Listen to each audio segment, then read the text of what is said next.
Welcome to Faces of Farming. I'm Cheryl Mitchell, the president of Treeleven. We're a retreat and learning center in New Haven on Treeleven Farm where we raise sheep. And one of our great joys this year has been entering into a partnership with NOFA, the Northeast Organic Farming Association, in order to provide outreach connecting farmers with community institutions, schools, preschool programs, libraries, community care homes, and other places. And it's my great pleasure this afternoon actually, to be interviewing Warren Dixon and Melanie Cote, who are the owners and operators of the Meadowhawk Farmstead. So welcome to both of you. Thank you. Thanks for coming. I'm wondering, probably makes sense to start with talking about a little bit about Meadowhawk, what kinds of farming you're doing there, and do you want to start, Warren? Yeah, we say that we're a small homestead, so we try to do as much as we can for sustainability-wise for what we need to subsist and eat and other activities that we do. So it's just us and our animals, and we try to grow a lot of our food. We've got some nice gardens and some berries and fruit trees, and then the critters we share it with. We've got 8 goats right now, some chickens, and there are dogs and cats and some bees. We never know how to count them. But yeah, so a lot of different ventures. Yeah. What else we have shiitake mushrooms that we grow. We have 450 logs, and we usually get about 200 to 300 pounds a year of mushrooms. So plenty of mushroom soup all year long. And we have a maple sugaring operation. It was small, but we just barely this week we've been putting up tubing. So we're going to enlarge that operation. You were doing just taps and buckets before, so that's a big change for you. So you're really diversified. You're doing a lot of everything, or a little of everything, and a lot of some things. Yes.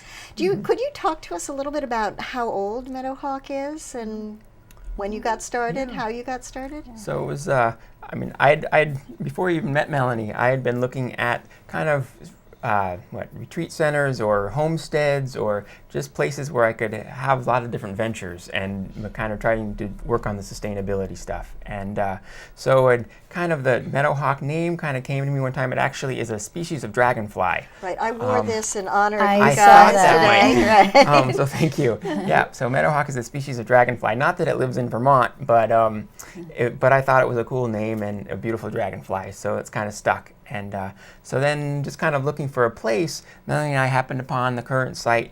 We've been there 5 years now, just around. So I was excited to have a place to try some of these ventures. And so once I had a spot with a little bit of startup and lots of YouTube videos and talking with people where I could and reading and articles and NOFA workshops and also farmers at the farmers markets and the CVU extension service classes, access, some classes there, and just kind of figured it out it out as you go. So it sounds like there's a whole community that's supported you in getting started. I have to ask at the beginning, you talk about sustainability. We hear that word a lot. What does that mean to you guys? I want to take that. Sure. So I think for us, we don't buy vegetables. Any vegetable. You don't buy anything we don't other buy any than vegetables. what you raise. Wow. So any vegetable we eat, we've grown it.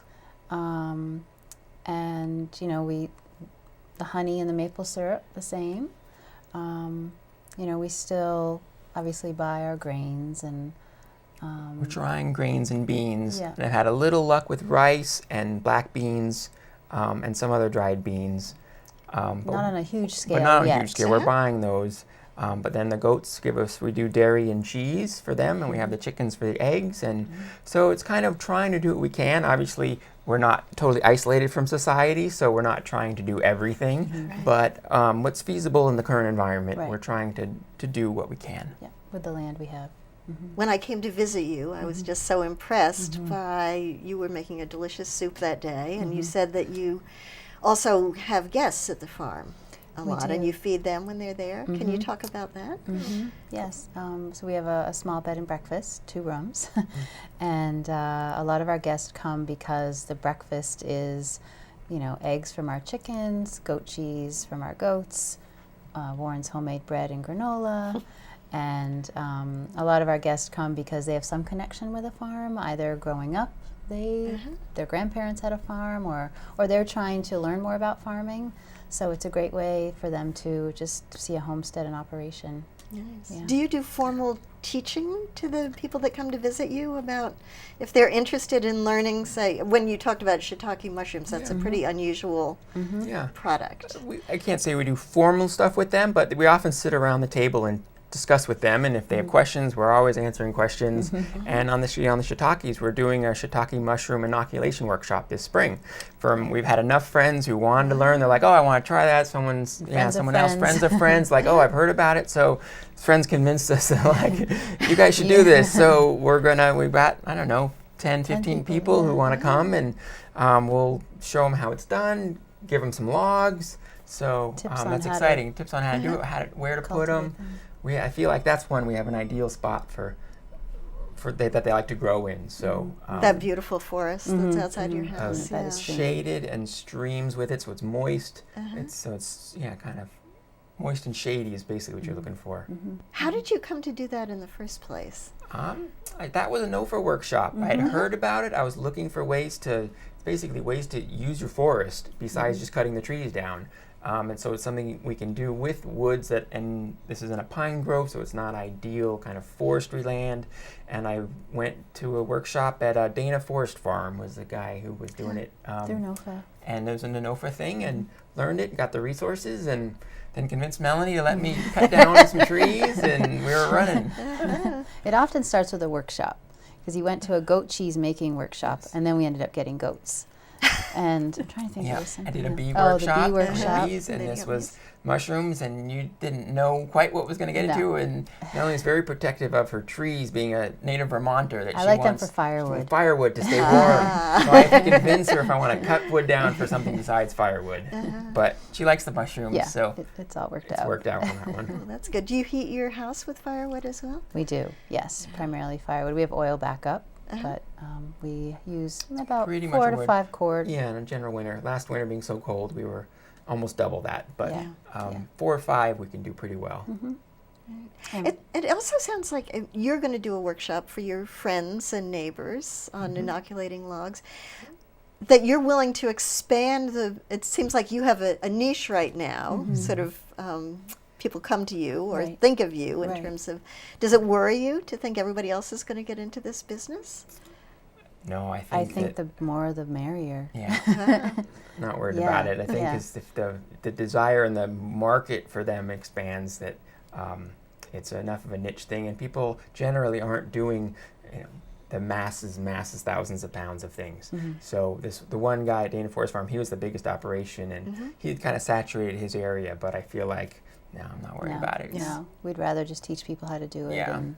and they can enjoy So it. where do you sell them beyond? Do you go to farmers I markets? do farmers markets. I make pottery, and so I do farmers markets with the pottery, and so I've been taking the mushrooms along with that. And then Melanie teaches yoga classes on site, so they take some as well. And then we've started getting in with some restaurants, so we're hoping to expand that side of it. But so restaurants take batches of them. How do you make those connections? It's people or the one restaurant that we recently got, it was actually a former student of mine from like 15 years ago. He's now a head chef there. So just calling and stopping in, Stopping and in, trying to talk with to chefs. them. So yeah. So you grew up in Vermont. I did. Can I you did. tell us a little of your history and Sure. how you ended up farming Sure. full time? Yes, so I grew up near St. Johnsbury, Vermont, and growing up we always had a big vegetable garden, and we had chickens, and we had rabbits. I always knew I wanted to have a vegetable garden, but I never thought I'd have goats and chickens and everything else, and bees. I never thought I I'd didn't be either, but I never thought I'd be there with the smoker at the bees, and but it's I love it, and it's always something new. There's never a dull moment, we say. Has your family come to visit? Have they Oh yes, yeah. What do they think They of love what it. you're doing? They love it. Yeah, Okay. yeah. They're a little amazed, but now when I tell them we're starting something new, they're not phased not anymore. It's always coming to see what the new thing is. Yes, the so latest parents like project. it. Yeah. So this And you've been a teacher, right? yes, I taught middle school for 11 years, and then I was a middle school librarian for 6 years. So, and now that's nice. We're working with NOFA and their correspondence program. So it's nice to see the students coming in to visit the homestead. And You described a wonderful visit to me. I'm wondering if you could share that again for the people that are watching. Sure. So we had some students from Albert D. Lawton School come. That's where I used to work. And primarily 7th graders. There were a few 6th and 8th graders. So we started out with them in the kitchen, and we did some taste test, and they loved the goat cheese, they loved the dill pickles. They tried everything. They tried everything. They were like, Really? I don't know They if I were- liked it, I don't know if I liked Yeah, this. we Middle weren't school sure. kids, you sometimes think. Yeah, They- no, not they tried adventurous. it all. tried it They all. tried some of the honey, and they loved everything. So, yeah, it was great. We showed them the root cellar and talked about that, and showed them we have 2 freezers where we have all of our frozen veggies, and gave them a tour of the homestead, and they just wanted to hold a chicken. Who knew? That was the highlight for them, holding the Wasn't chickens. even on the plan, really. We're Yeah. like, oh, we'll tell them about the chickens, Yeah. but then we had to stay at the chickens. 'cause Everybody wanted to hold a chicken. Yep. So we took a picture of everybody with a chicken. It was great. I think of those old pictures that you used to get when you were a kid sitting on Santa Claus's lap Right, or yeah. on the Easter Bunny or something. This is the new look. This is the new thing. So, and they liked seeing the goats too. We liked the goats, and we And- dug up some carrots. Dug up some carrots. They planted some garlic. Planted garlic, and Yeah. So and they came pretty late in the season. I'd say it was November. it's cold. Wow. So they had to really endure a little bit of cold weather, but they were troopers. So they'll be coming back hopefully in the spring when we're have the maple sugaring up and running, and the mushrooms. They want to see the mushrooms coming out of the logs. So it was great. And I think it's a fabulous thing that farmers are connecting with kids in school and really letting them know Yeah. what's going on. And this group was nice too because they were actually a farm to table group. So they had been exploring these issues. They're an after school club, and they'd been to a couple other places. So they were really knowledgeable. Yeah, That's great. it was great. And you're not a native Vermonter, right? No. You're widely traveled. Can you tell us a little bit about your Because of background? Melanie, but I actually grew up in Los Angeles, so quite the opposite end of the spectrum. And I think that I got some sort of farming bug from a grandfather, actually, who was an orange farmer in Orange County in Southern California. And he always had a big garden, and I can remember planting and harvesting tomatoes and things with that. And we'd visit there in the summer, and I loved his ranch. And I always think I always had something that stuck with me. And I mean, the stories, I can't even remember personally saying it, but in school project in 2nd grade, I believe we had to write up some little paragraph or something about what you wanted to be when you grow up. And it's gone through the family lore that I said I wanted to be a farmer when I was in 2nd grade. And saying that in Los Angeles, I'm sure I was the only one because there was nothing but pavement around. So It stuck. but something stuck with me. So not that I really recognize it, or as you said, the goats. I never would have thought of goats, but I've traveled around quite a bit and tried to gather information and lived in various communities and things that were doing some of these different projects. And so as we said, having a space to do it is kind of what sparked it. But I really enjoy it now. But I never thought that I'd have goats, or I could have seen the garden and chickens and maybe bees after we got into it. But the other stuff, I never would have thought. I just started reading and something sparked me, and we Looking had- for ways to use the land. using ways to efficiently use the resources that we have, and usually with a little bit of equipment, a little bit of startup, you can really make something go of it. So Did you have to get a small business loan to get started in farming, or how did you get haven't. going? We've just kind of incrementally, every year we've kind of added something. So Yeah. this year we're looking at maybe adding a greenhouse. we did apply to, so there's a National Resource Conservation High Tunnel program that we did apply to this year. So we'll find out. High this tunnels spring. are the Basically like the hoop greenhouses, greenhouses? hoops, but not with power technically. Uh-huh. So yeah, to be able to grow, extend the season is the idea, Right. so that you can grow more food locally. And then the new crop this year we've tried, I've ordered ginger. So we're going to give ginger a shot this spring. So I'm finding more and more farmers you can do it here. It takes a little bit of work at the beginning because it comes from Hawaii, most of it. So Right. we're working with the climate here, but it is possible to grow baby ginger. So we'll give it a shot. The greenhouse would The greenhouse, And the you greenhouse really would need help. that for would that. help. Yeah. Yeah. I mean, I know that there's lots of, at least our woods are full of wild ginger, but is that must be a different It's plant. a relative, yes, but to cultivate it, it's feasible. We really need a greenhouse because it needs a warmer soil temperature. I love the idea of the ginger and the mushrooms. Yeah. You've also mentioned growing rice, giving a try. We're working on it. We've been able to grow. We say we've been able to grow it. I made some nice patties that we can submerge with some outflow from a pond we have, and we've been able to grow it. The problem has been able to get it to harvest and harvesting it. It's been scavenged by deer and birds before we can get to it. So last year I went out. We actually had some woofers from the woofing program, and we went out to go harvest the rice, and all the little pods were empty. Birds had emptied about 99% of them, so we ended up with a little handful. Yeah. It was a little sad. We'd fenced around it last Yes, we year. had fenced it. But we To didn't keep the deer To out. keep keep the deer out. out. But we didn't fence the top. So this year, This year we're going to enclose the whole thing and see what happens. it's a small plot, Yeah. so we can fence it in. But it grew. It all It right. did grow. Yeah. It did Yeah, grow. we had this much. So we'll try again. We'll always try again. There's Yeah. We always have a plan B, plan C, plan D. yeah. So Could you describe the layout of the land? You're in North Ferrisburg. How do people get there, and what does it look like? We're in North Ferrisburg, actually right on the Moncton-North Ferrisburg border. We have to say we're in North Ferrisburg, but technically we're in the town of Moncton. Yeah.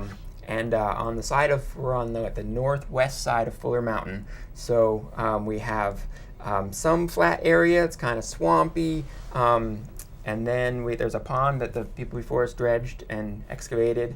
And then most of the property goes up a very steep incline on the side of the hill. So that's where it's mostly hardwood once you get out of the lower area. So we have a steep hardwood slope for most of the property, and then some pine and a little open area, enough for the garden at the bottom. But we've had to make it that because the way that it worked, the pond was in a clay vein, which is great for ponds, but when they excavated the pond, they took all that clay and set it on the side to fill in the marshy area. And so there was no topsoil. It was So all we clay. were planting in solid clay at the beginning, just literally solid clay. Nutrient rich, but It is nutrient rich, but you got to be able to That's get it. into it. And I didn't know so much about it when we started, so I first put my shovel in the ground when we moved out there and tried around, and I came in and cried because I was like, what am I going to do with this solid clay? But with working with it, it's doing pretty well now. had- And from talking with farmers who have the opposite, the very sandy, rocky, Yeah. or sandy or rocky, we have no rocks and we have no sand. So it's got the nutrients, we just need to get into it. And we've had very productive gardens. yeah, we've added So- compost and All just the goat bedding Yep. and stuff. topsoil. you're doing a pretty amazing composting system that I had never seen before. Can Okay, you so talk yeah, about that? so we have the general compost where you can heap everything, and then all the goat bedding and stuff where you definitely compost. But then you probably were mentioning we started what's called a hugelkultur bed, which seems to be it's a permaculture technique that we've learned about, and so we're just giving it a shot. And actually, we're doing a That's our other hugelkultur workshop. this summer. Yeah. To We're give just that planning a shot it. too. We're planning it with somebody who's more knowledgeable than us too. But it's basically a large compost pile, largely consisting of wood.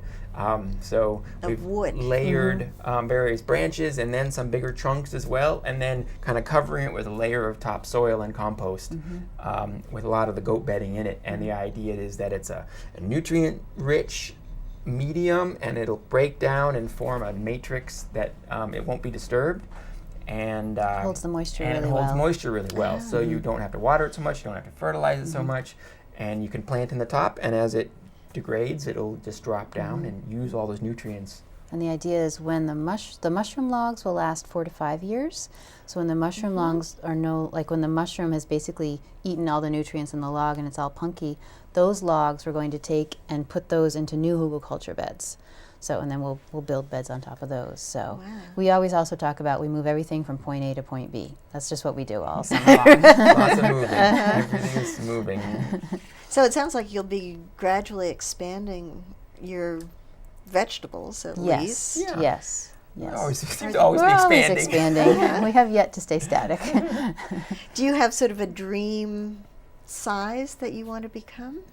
I think We have one garden plot that's really wet and swampy, and so the ideal is to build that all up to hugelkultur beds. So at some point, that'll be maxed out with hugelkultur beds. Yeah. I think if we get the greenhouse, and then maybe another smaller hoop house for starting plants.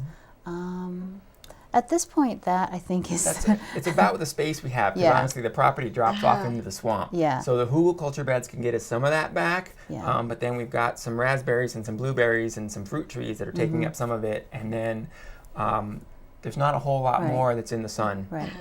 So I figure all told, I mean, if we maximized everything, we could probably get a third to half an acre out of that. But so that's why we're going for niche the niche crops, the mushrooms that are in the Yeah, woods, and then the ginger, because we can't compete on the large scale with things that's just not. So we're looking for niche things, and then we've dabbled in value-added stuff, and so we'll explore that some more too. When you say value added, you mean like the Making cheeses are something. making Yeah, the cheeses are jams making something out of what we can grow. And I think we're entering the phase where we're starting to do workshops, and so ideally every year we'd like to do 1 or 2 workshops with the mushrooms or hugelkultur or goats or whatever, or the bees. We have plenty of things to choose from. And then also doing more with outreach to schools, like through NOFA's program. And Warren mentioned the WOOFER program, Willing Workers on Organic Farms. So it's usually college-age people, but not necessarily. It can be any age. They come and stay with you, and in exchange for room and board, they help for about 4 hours a day. So it's folks that are interested in learning about farming. So we did that this past summer, and really it was wonderful. It's very useful. So And we like teaching and Yeah. having the people around, and they can help some and learn some, and we're both teachers at heart, so right. right. it falls into that. It's part of our feel like it's part of our mission to kind of share what we have, and people are interested often but don't know how or don't know how to get into it. So if we can spark something in people, even people coming from the cities a lot, and they can't have a farm, but they could do something on their balcony, or Right. put bees on their roof, or Right. go to the co-op and learn what they're looking for. Right. So Yeah. any little bit we can spark that helps people find the niche that they can do is what we feel is useful. And we've done some informal tours, and I think we're looking at maybe doing more of that as well. So yeah. How do people find out about your workshops? I know B&B, they find out on Yeah, the B&B site. Yep. If they go to meadowhawk.org, I think everything's there. Yeah, we've been posting what we're doing there, and we have a Facebook page as well. Yes. So that goes through some Yeah, of it. we have a lot of great photos on our Facebook And then page. it's been word of mouth. With often their people are coming to us, and they already have like the mushroom. They came to us with basically a group who wanted to do it. Yeah. So If they go to our website, then they can contact us. yeah. So you've talked some about your dreams for your farm. Do you have dreams for farming in general, or maybe we should start with Vermont? Do you have a dream for what Vermont might look like in 5 years? I think, we go to the NOFA conference, and I think just going to something like that, it's really great to see so many different types of farms in Vermont and different sizes and different products. So I think, just being able to have farmers continue to diversify and do what they love, while supporting themselves, supporting their communities. I'd love to see the growing local aspect of it, of being able to support the food network of Vermont and doing it within Vermont. And Vermont's, I love how it's so eager and supportive of the local food movement. And so that's exciting being part of that. And seeing it's okay, it's cold, yes, but that doesn't mean you can't grow most of our food. Right. So, coming from California, you say you grow your food there, it's nothing because Right. you can grow stuff Right. year round. Here, it's a whole other ballgame, and the making and storing it is a whole other aspect that they don't even really do out there because they can grow it year round. Right. But it's exciting to see that how much is produced here. That's what really. There's so many gets more me things going. I'd love to ask you about your root cellar, but I should ask, because we're getting close to the end, are there things you would like to talk about that I haven't asked yet? I think we talked about everything we Touched about do. quite a bit. Yeah. You do a lot. Yeah, we do. Sometimes you can talk fast. Sometimes I have to go to the website to just look, and because we list everything there. But I think we talk. But the other new thing we hadn't got to this summer, we ordered. We're trying ducks that's right. this summer. Ducks. That's right. So we've been doing the chickens and have some luck with them in different breeds, but we figured we'd That's try right. some ducks. I'm gonna try the What ducks. kind did you get? So we ended up trying the Cayuga was the breed. Cayuga. Sounds like everybody loves their breed. And Right. I got them. They look beautiful. They're hardy. We're gonna get straight run, and we're gonna get some for eggs and some for meat, and we'll Give it give a it a go. try. Right. Who knows? We'll And give you it a have go. that pond. And Right. we have the Do- pond, and we have some little the rice patties. They're supposed to be good with rice, and mushrooms. And the mushrooms. They'll eat the slugs, which can eat the mushrooms. So the Wow. combination of eating the pests around, I think that's half of what we're looking for. Yeah, that's right. Forgot about the ducks.